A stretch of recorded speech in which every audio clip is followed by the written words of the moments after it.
Hello friends, मैं समाज सेवी संतोष पंकज चौहान। ये मेरा मोटिवेशनल वीडियोस है। अगर आपको मेरे वीडियोस अच्छे लगे तो मेरे चैनल को सब्सक्राइब करें। आज न्यूज़ चैनल में हर जगह मोटिवेशनल में दो पर्सनालिटीज़ हैं जिनका विवाद आप लोग देख रहे हैं। उनमें से एक है संदीप माहेश्वरी जी, जो मेरे आइडियल रहे हैं, और विवेक बिंद्रा जी, दोनों ही मेरे आइडियल रहे हैं। और उनको देखकर ही मैंने मोटिवेशन का ये चैनल शुरू किया था, क्योंकि आज स्ट्रेस है। संदीप माहेश्वरी जी भी काफ़ी स्ट्रेस से, डिप्रेशन से गुजरे हैं, और विवेक बिंद्रा जी भी। आज के टाइम में जो हम समाज में पाते हैं, समाज सेवा के विभिन्न क्षेत्रों में काम करते हुए हम ये पाते हैं कि आज आदमी के अंदर जो स्ट्रेस फेस करने का जो लेवल है ना, वो भी काफ़ी ज़्यादा कम होता चला जा रहा है। क्योंकि जो हमारी लाइफ है, जो हमारी परवरिश है, वो बहुत ही ज़्यादा लैविश होती जा रही है, और हम कंफर्ट जोन में ज़्यादा रहना पसंद करते हैं। तो जब भी हमारे पास कोई भी लाइफ का चैलेंजेस आता है तो हम हार मान लेते हैं, और यहाँ बहुत जल्दी सकते में आ जाते हैं, डिप्रेस हो जाते हैं, स्ट्रेस में आ जाते हैं। जबकि अगर हम इसका बहुत ही अच्छा एग्जाम्पल मैं राम का चरित्र देना चाहूँगी कि जिस समय राम का ने एजुकेशन पूरा किया, जो उन्हें सुबह तिलक, राम का राज तिलक होने वाला है, और उनके पिता उन्हें और माता उन्हें कैकेयी उन्हें वनवास दे देते हैं। वो 14 वर्ष के लिए वनवास जाते हैं। सिचुएशंस देखिए फ्रेंड्स, कितनी तेजी से बदल रही है कि राम जी राजा बन रहे हैं एक तरफ, और उन्हें वनवास मिल जाता है। 14 साल के लिए वो जंगल जा रहे हैं, उनका सब कुछ चला जाता है। तब भी वो अपने माता पिता के पैर छूते हैं और माता से कहते हैं कि माँ, आप धन्य हैं जिन्होंने मुझे जंगल का राजा बना दिया, और सिचुएशन को एक्सेप्ट करते हैं। उसके बाद जब वो 14 वर्ष के बाद जंगल लौट के आते हैं तो वो राम होते हैं। राम के जीवन के, राम ने 1500 वर्षों तक शासन किया, लेकिन उनके जीवन के जो ये 14 वर्ष रहे, इन्होंने उन्हें राम को राम बनाया। तो हम लोग चैलेंजेस जैसे ही आते हैं बहुत जल्दी से होपलेस हो जाते हैं, डिप्रेस हो जाते हैं। हम कभी भी हाई कैरेक्टर्स जो है हमें पढ़ाया नहीं जाता। राम जी का चरित्र है, कृष्ण का चरित्र है, ये हमें दिखाता है कि लाइफ में कितने भी चैलेंजेस आते हैं आप फेस करिए। अगर दिन है तो रात है, रात है तो दिन है। Failurity is the pillar of success. Fail भी होंगे, पास भी होंगे, अच्छा भी होगा, बुरा भी होगा, ये लाइफ है, ये लाइफ का एक पार्ट है। दुख सुख तो चलेंगे। आपकी लाइफ एकदम स्ट्रेट नहीं चल सकती ना, आपके अकॉर्डिंग चलती है। इसमें फ्रेंड्स मैं एक चीज और भी कहना चाहूंगी कि जो आज की डेट में अगर हम ये बात करें कि लोग बहुत जल्दी सकते में आ जाते हैं, बहुत जल्दी स्ट्रेस में आ जाते हैं। क्यों?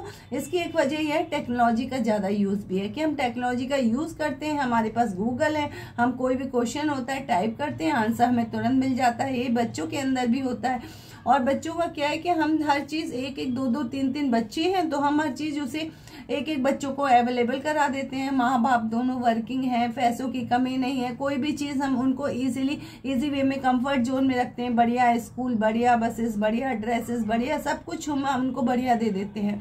लेकिन जो उनके स्ट्रेस, उनका जो स्ट्रगल करने का टाइम है, जो 20 साल का 25 साल तक का जो स्ट्रगल टाइम है, वो हम उन्हें देते ही नहीं है। बच्चों का कोई ड्रीम ही नहीं बन पाता। जो भी ड्रीम है माँ बाप का ड्रीम है।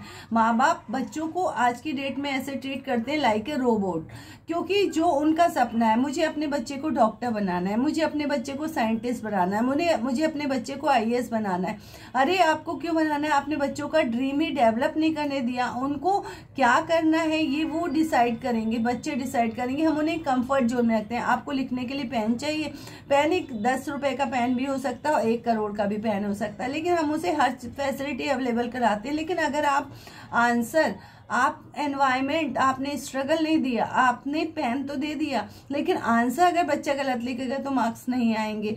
तो फ्रेंड्स, हमें जो जरूरत है आज की डेट में, हमें कोई किसी को मोटिवेट नहीं कर सकता। आपको खुद को सेल्फ मोटिवेशन की जरूरत है। अगर आप अपनी सोसाइटी में देखते हैं तो आप देखते हैं कि कोई भी काम छोटा नहीं, आप किसी भी काम से बहुत हाईएस्ट चले जाते हैं। आज हम बात करते हैं कि जितना भी पढ़ा लिखा तबका है, जो भी एजुकेटेड बंदे हैं, वो क्या चाहते हैं? प्रोफेशनल हैं, प्रोफेशनल बनाना चाहते हैं, प्रोफेशनल बनना चाहते हैं। अगर हम देखते हैं कि छोटे से छोटा काम, अगर आप देखते हैं टाटा के बिजनेस को, टाटा क्या करती है? टाटा एक लोहार है, लोहे का काम करती है, स्टील का काम करती है। अगर हम बाटा की बात करते हैं, बाटा किसका काम करता है? बाटा क्या काम करता है? केवल बाटा चमड़े का काम करता है, चप्पल, जूते, जैकेट, और कितना बड़ा नाम है आज की डेट में, लाखों लोगों को रोजगार देता है। कितने प्रोफेशनल वहां पे काम करते हैं। तो कोशिश करनी चाहिए हमें कि कोई भी काम छोटा नहीं है, लेकिन हम बच्चों को एक ऐसा स्ट्रगलिंग एनवायरनमेंट दें, उनको कोशिश करें अपना ड्रीम दें।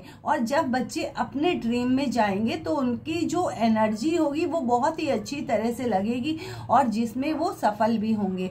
अगर हम चाहते हैं कि हम बच्चों को कंफर्ट जोन देते हैं, जो हमारा जो हिंदू कल्चर है, ये हमारी हिंदू संस्कृति है या हमारी जो भारतीय संस्कृति, अगर हम इसकी बात करें तो इसमें अक्सर कहा जाता है कि 25 साल तक जो लोग आराम करते हैं वो जिंदगी भर रोते हैं और 25 साल तक जो स्ट्रगल करते हैं वो जिंदगी भर ऐसे रहते हैं। ये शिक्षा के लिए कहा गया है। लेकिन अगर हमें भूख ही नहीं होगी फ्रेंड्स तो हम खाएंगे क्यों बनाएंगे? अगर हमें सारी चीजें आराम से अवेलेबल हो रही हैं तो हम क्यों करेंगे? यही चीज हम समाज में आज देख रहे हैं कि थोड़ा सा कुछ हुआ नहीं, स्ट्रेस लेवल इतना बढ़ जाता है, लोगों का मारपीट करने लगते हैं, लड़ाई झगड़े करने लगते हैं, गाली गलौज करने लगते हैं। क्यों? क्योंकि हम सामने वाले के हम केवल आज की डेट में सुनाना सीख गए हैं, हम सुनना नहीं सीखते। हमारे अंदर जो सबसे बड़ी क्वालिटी जो राम का चरित्र हमें सिखाता है, पेशेंस, वो है ही नहीं। आज की डेट में हमारे पास पेशेंस नहीं है। छोटी छोटी बात में सब चीजें अलग हो जाती हैं। हम बच्चों को भी क्या दे रहे हैं? बच्चों को हम दे रहे हैं सुविधाएं, कंफर्ट जोन, फैसिलिटीज, और हम उनसे क्या छीन रहे हैं? जो उनका जीवन का बहुत ही इंपॉर्टेंट चीज है, स्ट्रगल, उनका ड्रीम। तो कोशिश करनी चाहिए कि हम बच्चों को स्ट्रगल दें, उनके लेवल पे स्ट्रगल दें, उनके ड्रीम्स दें, जिसे वो पूरा करें, जिसमें उनका एंथुसिज्म हो, उनकी एनर्जी लगे और आगे वो हर फील्ड में सक्सेस करें। बच्चों को एक एनवायरनमेंट देना जरूरी है और उसके साथ हमें उन्हें थोड़े से संस्कार देने भी जरूरी है। हमें वैल्यूज सिखाना चाहिए, मॉरल वैल्यूज, अपने से बड़ों का रिस्पेक्ट करना हर बच्चे को आना चाहिए। लेकिन जब पेरेंट्स ही नहीं करते तो बच्चे कहाँ से करेंगे? अब पेरेंट्स क्यों नहीं करते? क्योंकि उनके पास समय नहीं है सिखाने के लिए। तो जो मॉरल वैल्यूज हैं उनका भी एक बहुत बड़ा महत्व होता है। इसके लिए मैं एक छोटा सा स्टोरी आपको सुनाना चाहूंगी कि जो बच्चे होते हैं ना वो कुम्हार के घड़े की तरह होते हैं। हम उसे किसी भी शेप में ढाल सकते हैं, तो कुम्हार की तरह होते हैं। अगर हम उन्हें एनवायरनमेंट, कुम्हार जैसे मिट्टी को किसी भी शेप में बना लेता है, उसी से वो मिट्टी से वो घड़ा बनाता है, उसी से गिलास बनाता है, उसी से बर्तन कढ़ाई बनाता है, सारी चीजें ऐसे। बच्चा टीचर का भी बहुत इंपॉर्टेंट होता है, लेकिन फर्स्ट टीचर कौन होता है?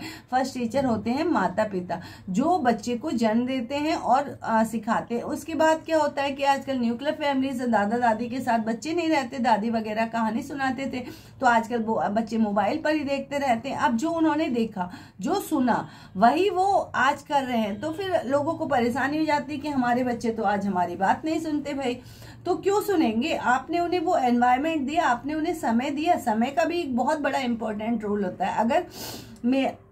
समय का बहुत बड़ा इंपॉर्टेंट रोल होता है। लेकिन अगर आपके अंदर ड्रीम है, अगर बच्चे का ड्रीम है कि मुझे डॉक्टर बनना है, तो वो डॉक्टर के लिए प्रयास करेगा। लेकिन अगर ये आपका ड्रीम है कि मुझे अपने बच्चों को डॉक्टर बनाना है, तो शायद वो सफल ना हो। तो सफलता के लिए अब हमने पैरामीटर सेट कर रखे, नहीं आपको ये करना है, इससे आपका ये टाइम मैनेजमेंट रहेगा, आपको इस तरह से चीजें करनी है। नहीं जी, टाइम मैनेजमेंट उनके ऊपर छोड़ दीजिए, उन्हें कैसे क्या करना है। हमें केवल उन्हें एनवायरनमेंट और उन्हें एकम्प्लिश करना है, उन्हें एम्पावर करना है कि उन्हें जो जो चीज चाहिए वो हमारी रिक्वायरमेंट है, वो हमें देनी है। तो टेक्नोलॉजी का भी एक लिमिट में यूज हो, क्योंकि ये नहीं कहती कि टेक्नोलॉजी का आज की डेट में यूज नहीं करना चाहिए, क्योंकि टेक्नोलॉजी बहुत जरूरी है आज की डेट में, लेकिन वो एक लिमिट में यूज होनी चाहिए। और ये कौन सिखाएगा? माँ बाप, पेरेंट्स। और कौन सिखाएगा? टीचर्स। और मॉरल वैल्यूज कौन सिखाएंगे? टीचर्स। आजकल स्कूलों में भी मॉरल वैल्यूज सिखाई जाती है, लेकिन सिखाई जानी और प्रैक्टिकल देखने में बहुत बड़ा फर्क होता है। हम बच्चों के अंदर इस तरह की क्वालिटीज पैदा करें कि हाई कैरेक्टर बिल्डिंग पे भी काम करना चाहिए हमें। आज की डेट में कि अब बच्चे कुछ भी कर सकते हैं, लेकिन उनके अंदर इतना टैलेंट है। आज की डेट में कंप्यूटराइज बच्चे हैं, बट हमें उन्हें सही से पोर करने की जरूरत है, उनकी एनर्जी को पॉजिटिव वे में लगाने की जरूरत है।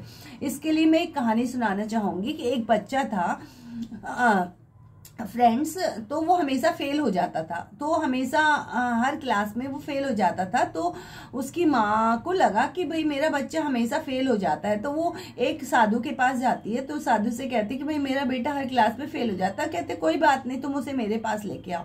तो वो उसके पास ले जाते हैं, तो साधु के पास। तो वो वहां जाते हैं और कहते हैं कि बेटा अब से तुम जो पढ़ोगे उसे केवल आपको 25 बार पढ़ना है। जो भी पढ़ना है उसे 25 बार पढ़ना, और ये पत्थर है इसे अपने पास रखना। जब तुम हर क्लास में फर्स्ट आओगे।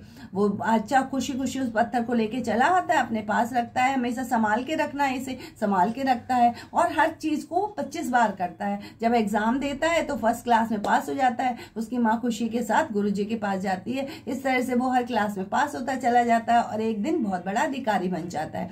तो फिर उसकी माँ उसे गुरुजी के पास ले जाती है कि आज जो ये है वो आप ही की बदौलत है। तो गुरुजी कहते नहीं, इस बच्चे में अपना ही टैलेंट था। मैंने तो सिर्फ इसे मात्र एक पत्थर दिया था, वो केवल इसको मोटिवेट करने के लिए। उससे इसे लगा कि मैं जो कर रहा हूं अभी तक वो असफल हो रहा था, और उसे लगा कि इसे करने से, अपने साथ रखने से, और मैं सफल हो जाऊंगा। और इसने इतनी प्रैक्टिस की, आज जो इसी के